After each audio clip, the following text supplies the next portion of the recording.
You're listening to the Pittsburgh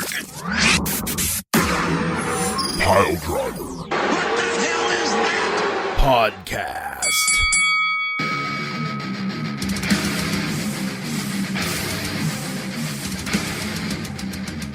Well, it's that time of the year again, everybody. It is the Wrestle Mania season. Rolling. We are doing our Wrestle Mania Go Home show this episode, ladies and gentlemen. Next week, we're going to have a lot of people in transit, in travel, a lot of wrestling shows happening Thursday, Friday, Saturday. So we will not be recording a Go Home show next week. There will still be picks. Don't you worry. Something's going to happen with the Chooserweight title. We're going to find out what. But tonight's going to be our go-home show for WrestleMania. Everybody will submit their picks by next Saturday noon, and it'll be a wonderful time. This is the Pittsburgh Piledriver Podcast, and we're going to do WrestleMania speculation out the wazoo here this evening. I am Ransom the Madman, joined alongside Tiger Bomb Tom, Poop the Bard, and potentially the outgoing Chooserweight champion. However, the chances of that happening, slim to none. Why? Because our current Chooserweight champion is the Galactic Overlord. He is the ruler of all things Pittsburgh Piledriver Podcast. He's the Galactic Emperor of this show, and I will not count him out ever. That man is the Chooserweight champion, Beef the Legend. So, in keeping with WrestleMania speculation, WrestleMania Go Home show, I just want to kick this off with several articles that I've seen over the past couple days, stating that one Randall Kyle Orton is scheduled to be in LA WrestleMania weekend. I don't know if that means he's going to be appearing at WrestleMania. I'm hard-pressed to think that he's going to have a match, but do you think it's a possibility that we see a Randy Orton return at WrestleMania? Rolling. I always thought it was Randall Kenneth Orton, not Kyle. That's It's interesting. Keith. Beside the point, Keith. I don't know. I was just... It was neither. It was neither. Okay. Randall You can get Bizzled. Kylo Orton. Rolling. In any case, the Rolling. middle name is not speculation here. The speculation is, Thanks, everybody. Bye. will we be motherfucker? I'm glad we're not doing a show next week. Don't come over. WrestleMania Ransoms is canceled. Everybody fucking Beefs. That's right. It's time to get verschnicked and watch violence next week. All right. So, Mooks. there is a strong possibility that he returns at WrestleMania to face LA Knight. I know. So the only thing that or Bobby Lashley, one of the two. The only thing that's kind of holding me up on LA Knight is they want to make this guy big time. Yeah. Mm-hmm. They want to make him the next guy. Theoretically. Wow.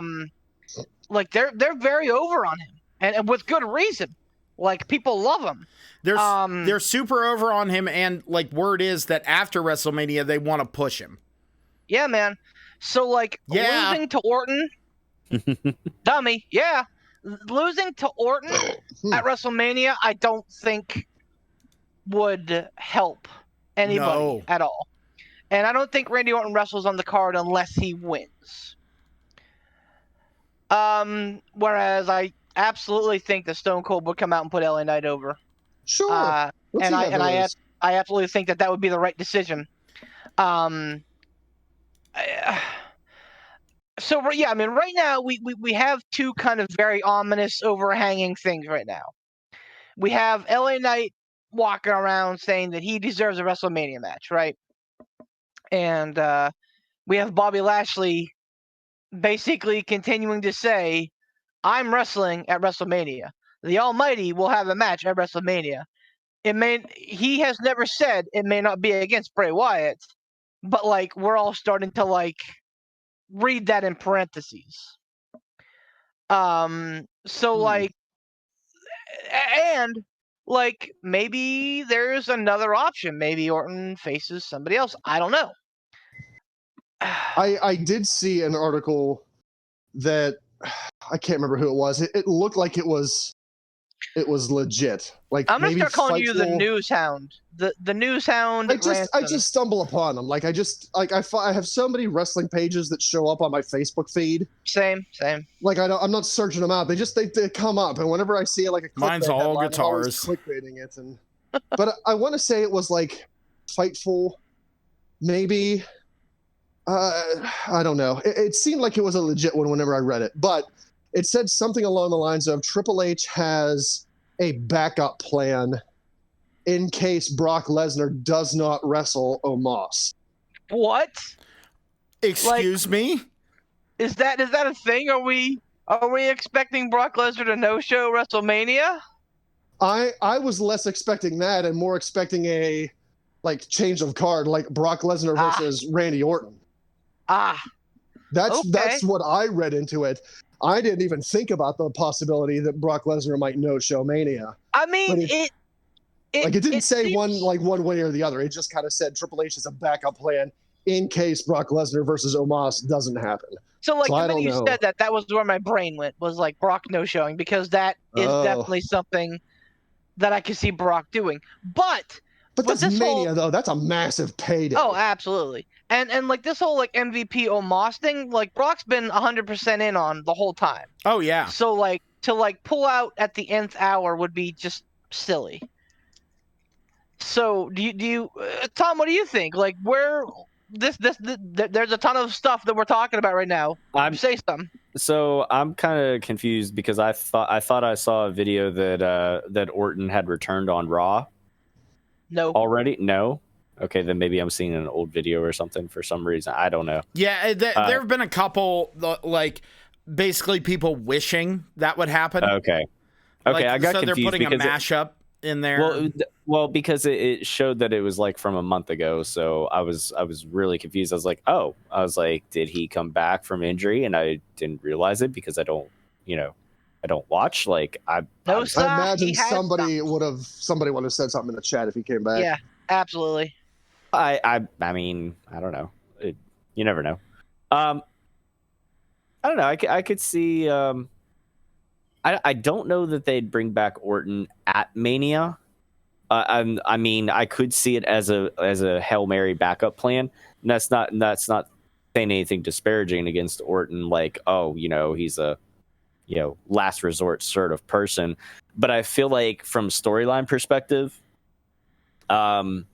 that it would make more sense if he came back maybe the night after Mania or something. And that's assuming that he's like ready to go, physically and cleared to come back. So it sounds like that's the case. I am also kind of on the same wavelength, Ransom, where I get just a ton of shit in my feed, and like even whenever I open up Chrome, Chrome's got like 9 suggested pages of stories, and I'm like, this one, and now it's just you can go down the rabbit hole really easily. Yeah. I found that it's just getting me deeper into the fucking the fucking WrestleWebs. Well, yeah. WrestleWeb.com. No, I sent you guys that one thing about Bray Wyatt, potentially not being at Mania because of some sort of physical condition or something. They didn't really specify what. Real quick, that whole thing. Yeah. Like, I don't know if any of you guys are hockey fans, but like when a hockey coach talks about like a concussion, he'll be very vague. An upper body injury. Yeah. Or like if they like broke their leg, they'll say lower body injury. They're very vague about shit. Right. Like that's the when I read that and I saw out of action due to a quote unquote physical issue, I'm like, that's super fucking vague, and that's not WrestleMania talk. No. So I'm kind of it makes me wonder what's going on with there, and if they suspect that Bray's going to be not available at all. And they're starting these backup plans now. I mean, it kind of feels that way. Well, you know who threw out on social media that they would be more than happy to take Bray Wyatt's spot was Brian Cage. Oh yeah. Yeah. That's Oh, fucking dear. interesting. Did you fucking you didn't see that? He put No. out there, he put basically a checklist going, yeah, I've got nothing going on after my match at whatever the indie thing he's doing. He said Final final no, fight. No. is he Final fight. is he defending the title? Because he's part of the 6-man tag team in Raw, I think. No, Mike they Hagler. lost to I don't remember anymore. I fucking can't keep Ring of Honor track. But I think he's still a champion of Ring of Honor, though. But he laid all that out though. He laid like all this stuff out. He's like, I got nothing else going on after this, and blah blah blah. He's like, I've beaten Bobby Lashley. He's like, I have a perfect record against Bobby Lashley. Blah blah blah. It was like all this stuff that like he was just like, and at the end of it, he was like, just saying. Like, and I'm like, I would shit my fucking pants if Brian Cage came out, because apparently their bouts in Impact were really good. Yeah, and I mean, like, WWE does want the machine, and it's very clear that AEW doesn't want the machine. Oh, he said he's the best body guy across all major promotions. Brian Cage did. He was like, I'm the best body guy. Like, you know. I mean, Seth Rollins does CrossFit, but like outside of him, I know no one's like, perfect. Wow. Fuck CrossFit. Before we go too far into the CrossFit Brian Cage rant, I do want to just circle back real quick and just say, for my own personal pleasure, when I read the article about Randy Orton possibly being in LA and possibly showing up in Mania, the first thing that came into my head was he comes out and helps Cody win the title. Like, KO and Sammy, like the Usos try to get involved. KO and Sammy come out. KO and Sammy tie up with the Usos. That still leaves Solo. And when Solo's about to take out Cody to help Roman, Randy Orton comes out and takes out Solo. And that's how he winds up coming back, helping his guy, you know, the former Legacy member, win that title. you know, If he's going to be face Orton. I tell you, man, I hope to hell, and like we'll get, you know, we're gonna stay on these like questionable matches here, but like I hope to hell that the main event is not overbooked like that. Like, I want Roman and I want Cody. I don't want the Usos. I don't want Solo. Like, do an angle the night before, earlier in the night, whatever. I don't want anybody at ringside. I want Cody to beat Roman clean so that there is no dispute. Yeah. See, I want that as well. But Yeah. of all of the times that Roman has defended his title, that always plays into it. The bloodline always plays into the Roman Reigns championship match storylines. I don't So think just WrestleMania 2 years ago, when he beat Edge and Bryan, I don't think that I can't remember if the bloodline interfered or not. well, I mean, that was 2 years ago, and I don't think the quote unquote actual bloodline existed back then. Wasn't it just Right. like It was maybe Jay? right. It was just kind of like the foundlings of it, exactly. Right. So there wasn't the actual like bloodline storyline happening. And I mean, I want the same thing. I want, if Cody's going to win that title, I want it to be clean. But from a story perspective, the bloodline has always been intertwined with Roman Reigns and those titles. Like, it's pretty much one and the same. So for them not to come out and attempt to save Roman yet again and save those titles for the bloodline, it would kind of be outside the zeitgeist of how that storyline has gone the past however many title matches he's had. You know kind of what I'm saying? Like, it would be. I do, absolutely. I want what you want. I do. I want that. I want a one-on-one, no interference, no jiggery-pokery. But just from a story perspective, it doesn't make sense for I think the Usos and Solos just to be like, well, I guess You fuck that's why it, I think right? some shit's gonna go down. I think. Like, I think prior in the night, like maybe after beating them the night prior, Sammy and Kevin like take them out. Let's circle back to all this talk, maybe even on the next show here. So let's get back to these questionable matches here. Okay, so we have Bobby Lashley floating out here in the ether. We have potentially Randy Orton who could be, in a match, and I mean, the match will probably not be like the greatest match of all time, ironically. Jesus. Way. And like we have the Bobby Lashley Bray Wyatt thing, and right now, we have Dom and Ray. That's not official. It's gonna be official, and I'm okay talking about it like it's official. Yeah. Out of those three, I would pop to see a feud with Orton and Knight, but I think that Orton would bury Knight. And that's and like immediately earlier when the topic was brought up, I was like, why would you do that to LA Knight? Why? No. Exactly. That's a Vince McMahon move. Yeah, he has all these. Oh, don't do that.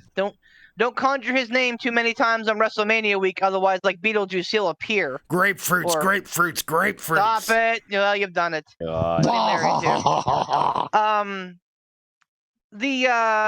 Genetic jackhammer.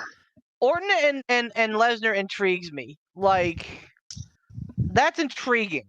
Or Orton versus Omos. Like, however that would shake down, that's intriguing. I had not read anything about Omos and Orton or Omos and Lesnar going sideways. I think if that match, if anything, I feel like MVP is gonna be like, nope, we got Lashley, haha, sucker. And like that would honestly make 1,000,000% chance. A percent. It would make sense.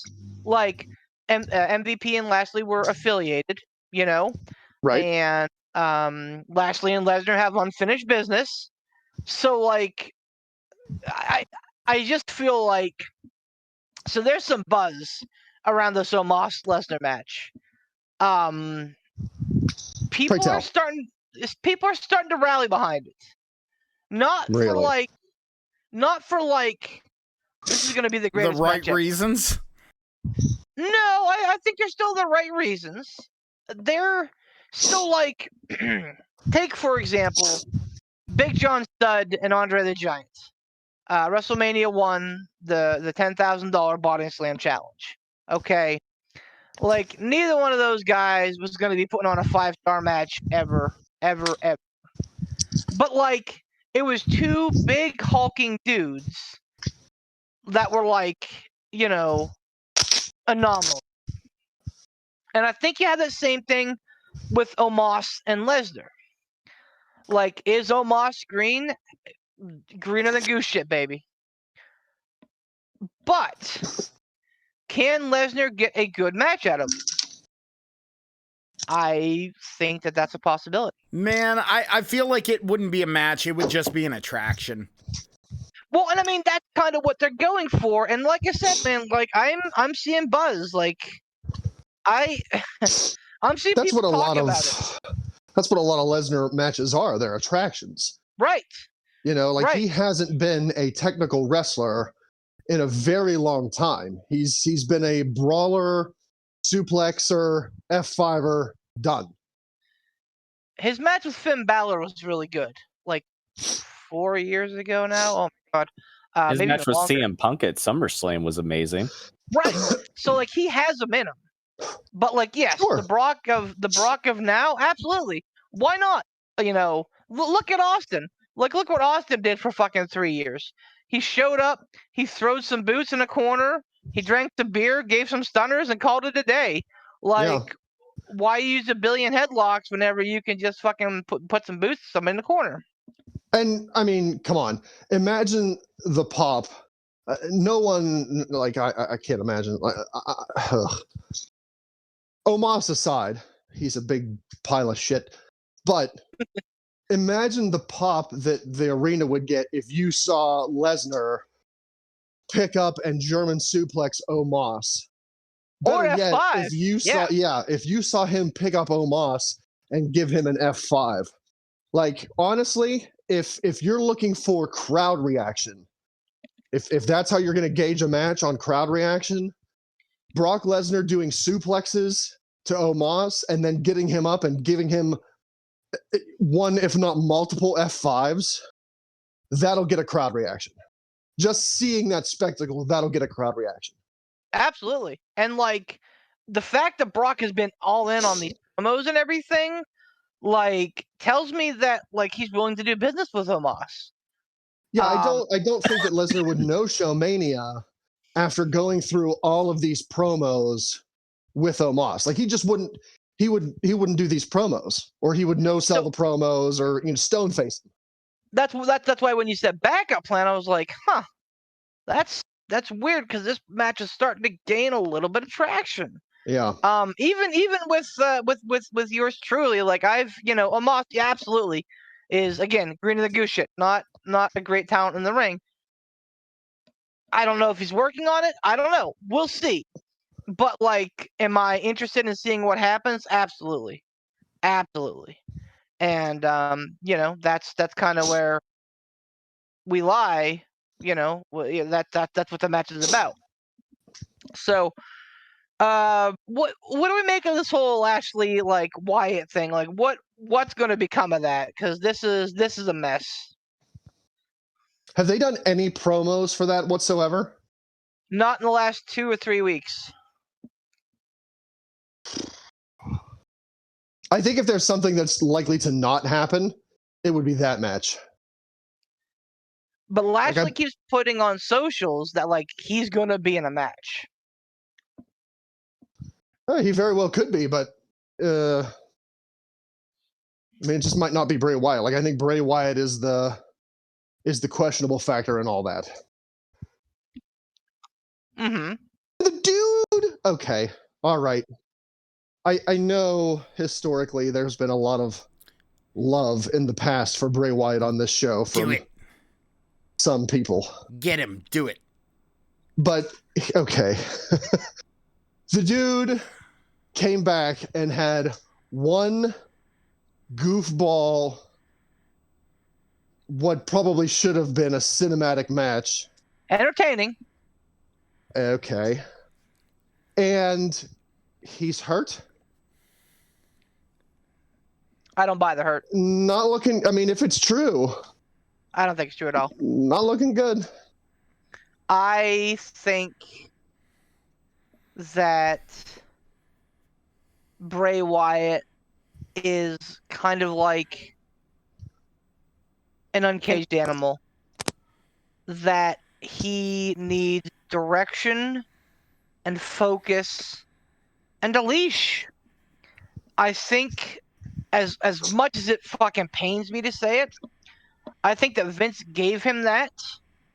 I think that Triple H has given him enough leash to hang himself with, and that's kind of where we are. Old Yeller him then. Send him out to pasture. No, there's absolutely still money in Bray Wyatt, but like, I think they realized early on that this whole Bray Wyatt saying the winner of Lashley or Lesnar need to run was not like a good build for a Mania match. Like, and some of the shit that they did with his promos have been very entertaining. The Firefly Funhouse, the Firefly News stuff, very fun. But like, I think they learned pretty quickly that it wasn't gonna fly. It's just, never mind. I'm not gonna make that analogy just for the goose. I keep going, Beef. I feel like now I'm intrigued. I feel like they bailed on this match 3 or 4 weeks ago, despite what everybody's reporting, that this match is currently still on the book. I don't think it's going to happen because I just don't think they have the backing for it. Obviously now, here we are a week from Mania, and there's been no build. It's too late to build. It is. It's too late.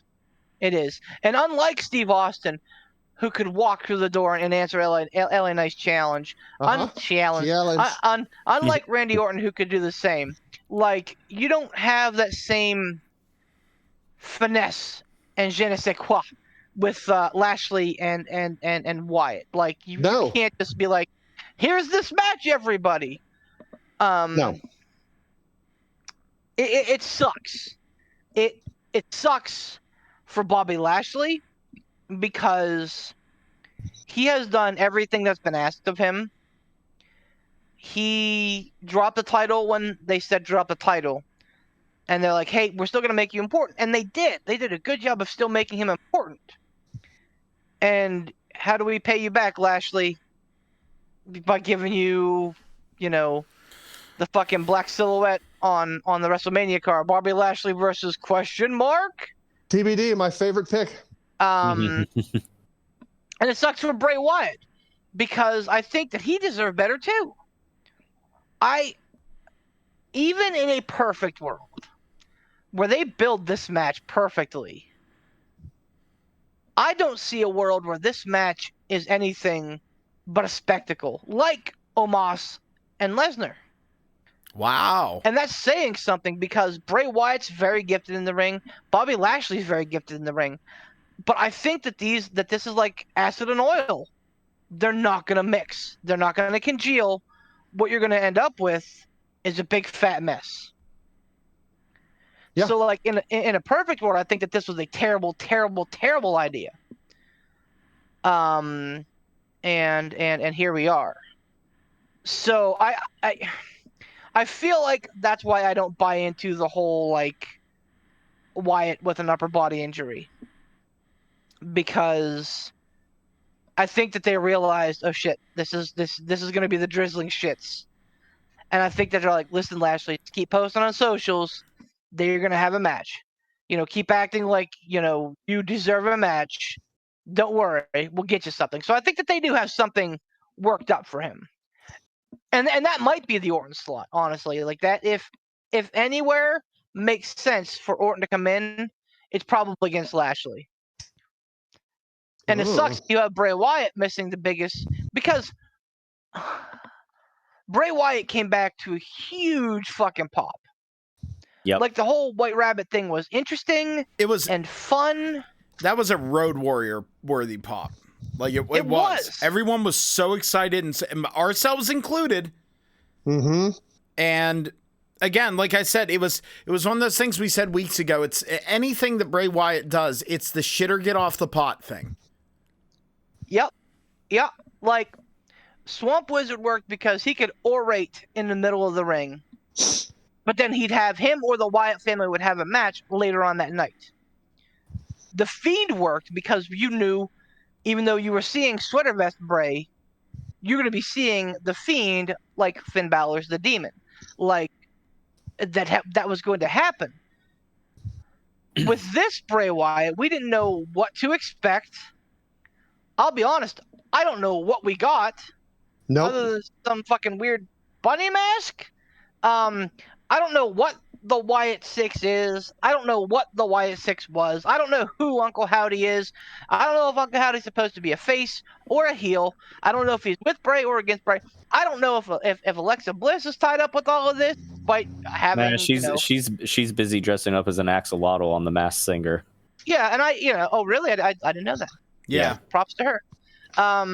But like, she her write off on TV was because of Uncle Howdy. Like, there's so many things that they like started to do and then put it in reverse. And they're like, nope, just kidding. Like whenever Uncle Howdy came out and gave Bray Wyatt Sister Abigail. Then they pretend like there's nothing going on. It's just so much inconsistency. And that's what I'm saying. I feel like Bray Wyatt's a perfectionist. And I feel like he's like, okay, we're going to do this. And they do it. And then like the next week, he's like, no, that was wrong. We need to do this now. And then he's like, no, wait. I want to go this direction. And like Triple H is like, And finally Triple H is like, what the fuck you doing, man? Like this is WrestleMania season. You can't just be like throwing it in reverse 27 times. Man, you're gonna tear the transmission out. I don't know if I don't know if it's Bray Wyatt's fault. I don't. Same. I'm truly wondering where all this like start stop is coming from. Right. I would love to know. I really would love to know. I honestly feel like I feel like Bray Wyatt is a big, huge beam of light. It's awesome. But like unfocused, it's not much. But you focus it, and that shit can cut through the world, man. I think yeah, you're right. I think that Vince McMahon, and again, I fucking hate saying this. I think that Vince McMahon did a great job of giving Bray Wyatt the focus he needed. And yes, Vince absolutely, made some mistakes with the Fiend. I think him cutting Bray loose was kind of him.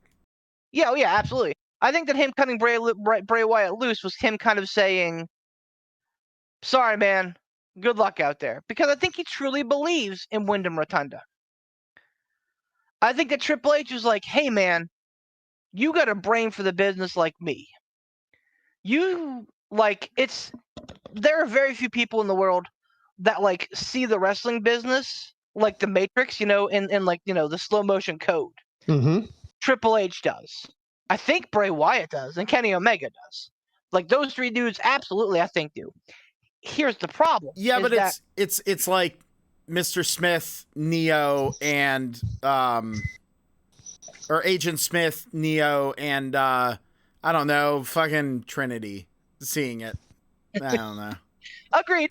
No, I mean, Cypher, the fucking guy who was like, "Man, ignorance is bliss." Num num num. Right. Absolutely. Now I want steak. Yeah. Right. My point with all this is that I feel like Triple H gave Bray Wyatt too much freedom, or Triple H gave him the freedom. They did the thing, and then Triple H was like, "No, I don't like that. Let's do something different." Like I think that those two minds somehow, some way clashed, and that's where we are. The only counter I'm going to give you to that is, and again, I don't know shit from shit, but I struggle to believe that after all the years of NXT and finally getting his creative hands on the main roster, I just struggle to believe that Triple H would go, "Yeah, man, you do you. Like, let me know what you're going to do. Go do it." I feel he's not as crazy controlling as Vince McMahon, but Triple H is no dummy. Like, I just don't know that Triple H would go, "Yeah, go do it." And then Bray's like, "Oh, okay. Oh, now I'm going to change and do this." And Triple H is like, "All right, yeah, go do it." And then Bray changes it again. Like, it doesn't, again, could be wrong, but I just think that Triple H is more disciplined. Like, he's going to want to know, okay, here's your point A. Tell me how you're getting to B. Tell me how you're getting to C. Tell me how you're getting to D. And I'll sign off on each step. But if it doesn't make sense, we come back and talk about it. Like, all before it goes into motion. I don't see Triple H going, "All right, Bray, go out there and do A to B." And then next week, Triple H goes, "All right, Bray, go out there and do B to C," without knowing how you're getting to the end of that alphabet. Sure. Absolutely. And I think that that's the case as well. I just think that. But I don't know what's happening. Like, I don't. You know what I mean? I don't know what's happening. It's the curious case of Bray Wyatt, man. Yeah. I really feel like one of the conditions of him re-signing, coming back, was him having more freedom to do what he wanted to do. And I think that Triple H immediately regretted that, seeing kind of like how things played out. And I just feel like maybe it just didn't work, because sometimes I can't think of a great example, but like, Shawn Michaels, Bret Hart, two amazing wrestlers, and yet they would face another great wrestler that you're like, man, this should be great, and it's absolute, donkey shit, and you're like, what happened? Like, you're great and you're great. Why wasn't this the best match of all time? Sometimes it just doesn't work. If you put duck and filet mignon together, that doesn't make it good. Like, Right, it's exactly. two good things, but if you put them together, it's going to be a little too much like, this is so much. Okay. Yeah, exactly.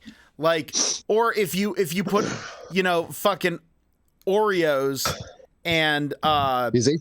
if you put fucking Oreos and Bacon. No, that's still good. that's still good. If you put Oreos and Lobster. like lobster together, yeah, like they're both really fucking great things. But I feel like beef has just stopped and gone Oreo lobster. No, I'm Yes, have some. I'm trying to rein myself in. I'm noticing I'm talking a lot on this episode, and that's not fair to everybody. So I want everybody's opinions here. Dude, Talk, Mania season is yours, but that's the thing. Is like that's the problem with a situation like Bray Wyatt. Is we can sit here all day and like kind of pontificate and go, well, whose fault is this? Honestly, Yeah, but we don't know.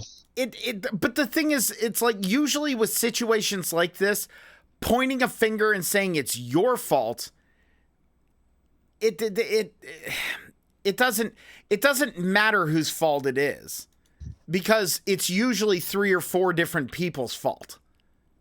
Poot's fault. Yeah, fuck, it could be my fault. Fuck it. Like, Damn it could it. be. Like, No, I ruined Bray's finances. yep. I agree, and this this may be your classic too many cooks scenario. Too many Where- cooks. Too many cooks, where Bray Wyatt and Triple H are both like really great at what they do, but like both of them in here have kind of spoiled the stew. And who knows? Maybe after Mania, it'll kick into high gear, and he'll have a great return, a great feud, a great story, and we'll be like, man, remember how doubtful we were about Bray Wyatt, back in March, like, ha ha ha. But I feel like the chances of that are My sweet nominal. summer child. My sweet summer child beef. Oh man, I just saw Tommy Dreamer try to do a crossbody drop, and it went about as well as you would expect a fucking like 250, 300-pound Tommy Dreamer doing a crossbody. Oh, is he that fat? Is he that big boy? He's bottom heavy, man. He's a big one. He's gotten some chunk on him. Yikes. So yeah, Here's the thing with Bray Wyatt. The dude is cursed. Like, Swamp Wizard Bray Wyatt, as far as I'm concerned, was Bray Wyatt's perfection. Absolutely. The Fiend was, it was what it was, but at the end of the day, everyone's going to look back on the Fiend and go, okay, set on fire, crispy, leathery, drippy skin. Oh, new skin. Oh, bloody Alexa Bliss face. Bye-bye, Bray. There you go. And I just have this very bad feeling that someone's going to look back on this. Multiples are going to look back on this and go, oh, White Rabbit, super interesting. Oh, Uncle Howdy, super industry, super industry offering. And pitter patter, where the fuck is he? He's just gone. Bray Wyatt's never here. Yep. And It's getting down to the wire where, like Poot said, you need to shit or get off the pot with this dude, because like time's a ticking away. And you can only bring him back, quote unquote. Sorry, I did a long pause there. I apologize. You can only, quote unquote, bring him back so many times before people are going to go, oh, okay, this is cool, but we know what's going to happen. He needs to come back and be back. That's it. I'm done. I'm sorry. No more long pauses. I apologize. I'm sorry. I feel like he is doing himself a disservice too, because I think he knows his value and is setting it accordingly, which is fair. I think that everybody absolutely should know their value, get that paper, make that money. Great. But like at the same time, like a place like Impact isn't going to pay you millions of dollars, even though you may thrive there. A place like New Japan Pro Wrestling is not going to pay you millions of dollars, even though you could do some pretty cool shit there. You have to put at some point realize that it's either making every bit of paper that you can, or it's carving an indelible legacy. How old is Bray Wyatt? He's getting up there, man. I was gonna say he's like late 30s, probably. I still point to the biggest mistake being WrestleMania 30 when he lost John Cena. I think if he would have beaten John Cena, he would have been made. I think the second biggest mistake was WrestleMania 31. Not him beating Taker. You're right. FYI, he's 35 years old. Thanks, man. Yep. Like WrestleMania 31, not beating Taker was the second biggest mistake because, again, beating Taker, being the guy that beat Taker just after he lost to Lesnar, still worth noting. Again, still a big deal. Still a big deal. Made man. So those two losses back to back killed Swamp Wizard, as far as I'm concerned. And to further go off of with the shit that went wrong with Bray, like we said, creatively, very interesting mind. The Fiend was a super cool character, but the problem with that particular character is it was like too supernatural. Like the Fiend was cool to see, but no, hear me out.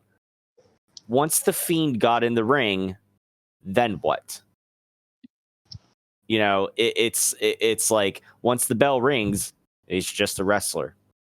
So it was like that's some of the subtle differences, like how we compared, you know, like we mentioned earlier about like Finn Balor and the Demon, like. It's I don't know how to say it, but the Fiend character was like a little too much. Like it was really cool. Don't get me wrong. I absolutely loved it. But whenever I actually like stepped back and I really looked at it, I'm like, yeah, but once he got in the ring, like the shine was like kind of off because it made it like it made it too over the top in the fact of like, well, now the Fiend is in the ring and nothing can beat the Fiend. So I agree with whoever said it earlier that like Swamp Wizard was like his best kind of character.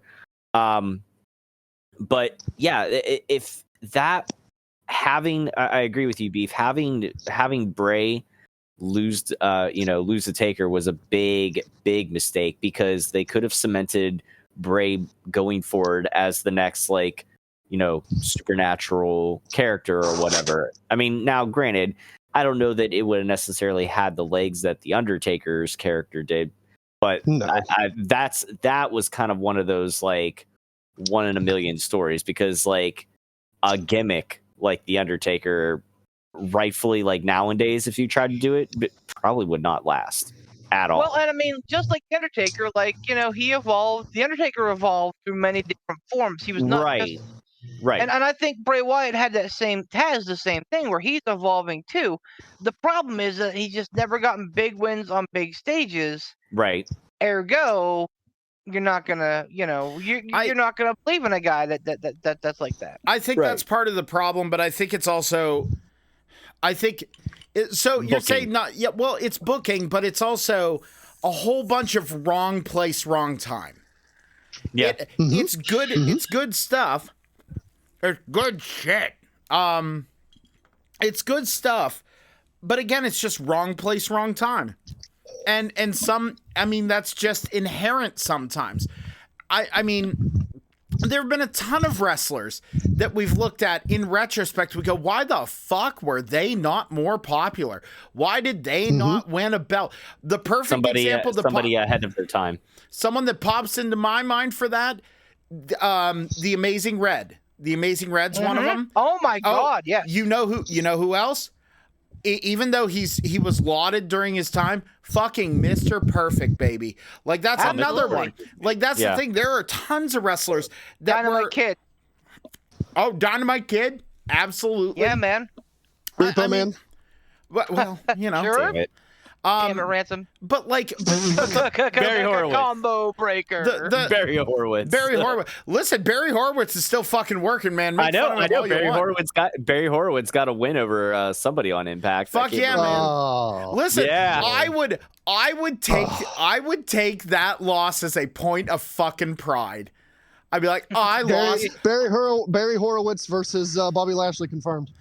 I would take that loss. I would take that loss with pride and go, I took a loss to the second greatest jobber in the world next to the fucking Brooklyn Brawler. I thought you were gonna, I thought that's who you were gonna say. Oh yeah, Brawler, man. I wonder who has more losses, Barrowitz or Barrowitz? Brawler. Barrowitz. Barrowigos. Son of a bitch. I'm New fairly band name, I call it.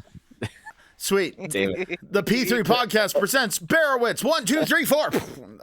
As we have a way of doing, we've gone off the rails. A weird. But I mean, my point is, you get what I'm saying though about Bray Wyatt. I feel like Wyndham Rotunda is someone that, like, down the road, it's going to be, unless something comes out with him that is like, oh, he was backstage, he was the one that was calling the shots, and it was just not fucking, like, his ideas were too all over the place and he was too all over the place. Unless that comes out, down the road, people are gonna go, man, what should have been, not what could have been, what should have been. Here's a hot take. I'm gonna piss Beef off, because I 110% know that he's going to disagree with me. Good.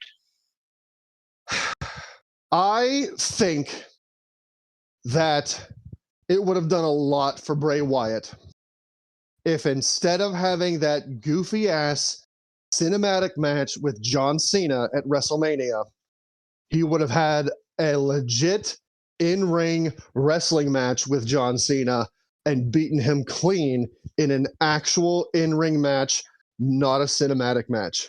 I think that probably would have done a lot more for Bray Wyatt than that goofy cinematic match. Agreed. I Agreed. don't think that's up for contention.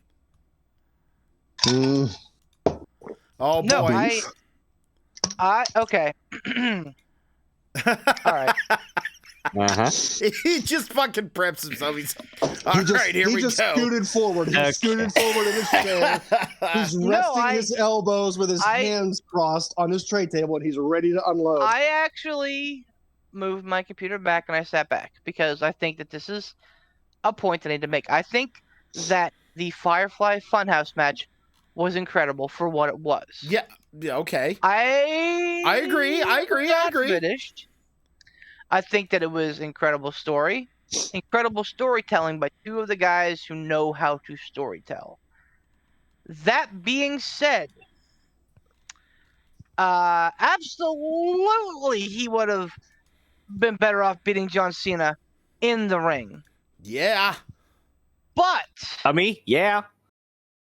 there was nobody in the crowd.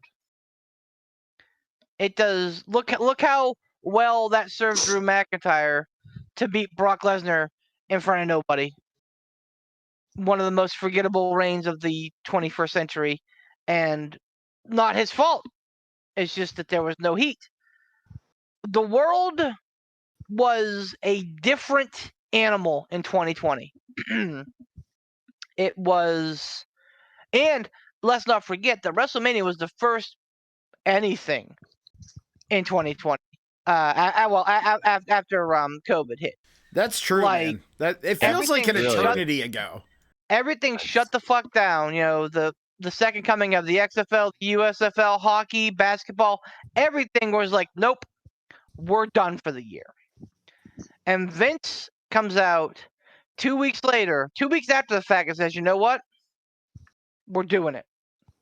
We're doing it because we want this to be something to take people's minds off of what's going on out there. And, you know,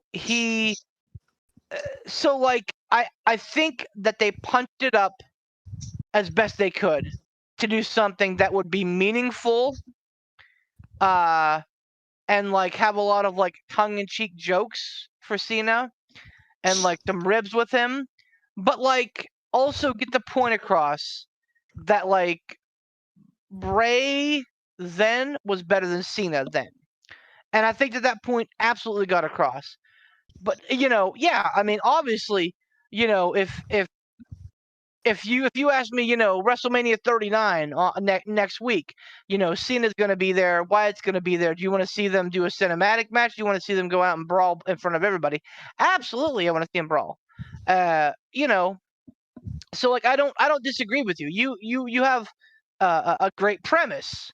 I just think it's flawed thinking, because I think that it's the best that we got out of a situation like that.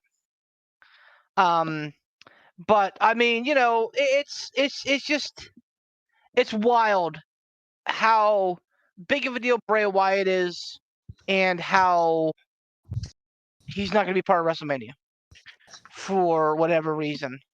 And it sucks. It does suck. It's a big miss. It is a big miss. And again, Big time. I'm with Poot. I don't think that we are going to be needing to blame anybody specifically. It's not going to help. I think that everybody's to blame here, and that's a bummer. I think even I don't know, man. It's just it as time went along with this, it broke my fucking heart, because like yes, it just like at the beginning of this, it's like finally we're gonna get some, and plus especially having Bray Wyatt do the very visceral, real thing, like where he's like, hey guys, this is Wyndham talking to you, like, like the whole, like, very real, very down to earth, very like there. It made you go, all right, this is something we haven't seen from Bray and from WWE. Like, let's see where this goes. This is going to be fucking interesting, man. And then the next week we're like, okay, they're really digging into this. Let's see where it goes. The week after that, you're like, oh, okay. Like, you were a sad boy. That's fine. Okay, cool. And then another week of it with like weird, goofy bullshit. And you're like, oh, there's the goofy bullshit, but where's the purpose behind the goofy bullshit? And then it's just like, it went along, and you're like, it's the meme of the guy, the like poorly drawn dude with a stick poking Bray Wyatt, saying, come on, do something. Like, and that's the thing, is there was a lot of presentation and a lot of like sizzle, but there was no steak, and there was no like it made you, it just kind of left you being empty.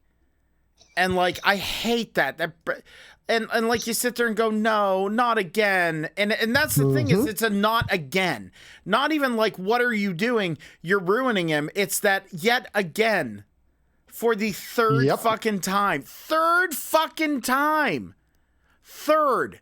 not second, not like first, it's again.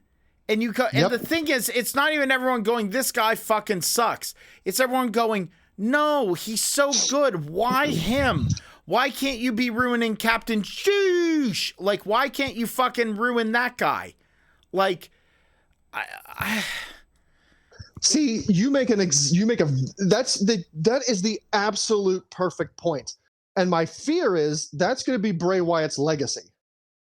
Not a Chris Jericho where every iteration was awesome. Not an Undertaker where he reinvented himself and it was great. He reinvented himself again and it was great. This is going to be a legacy of Bray Wyatt going from Swamp Wizard to Fiend, and us going, oh, but why him? Why are you doing this to him? And then Fiend to whatever the fuck this is. And everybody going, oh, why again? Why again? Like, this is the epitome of the opposite of Jericho and Undertaker reinventing themselves.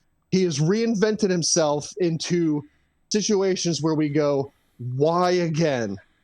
And I think that's going to be the legacy. I think that's going to be the legacy of Bray, because either him or WWE, or a combination of both, have dug such a hole for this Bray Wyatt character that the further it goes along, the harder it's going to be for him to dig himself out of that hole, or the harder it's going to be for WWE to dig him out of that hole, because people are just going to be doing exactly what Pooch said. Not again. Why again? Come on.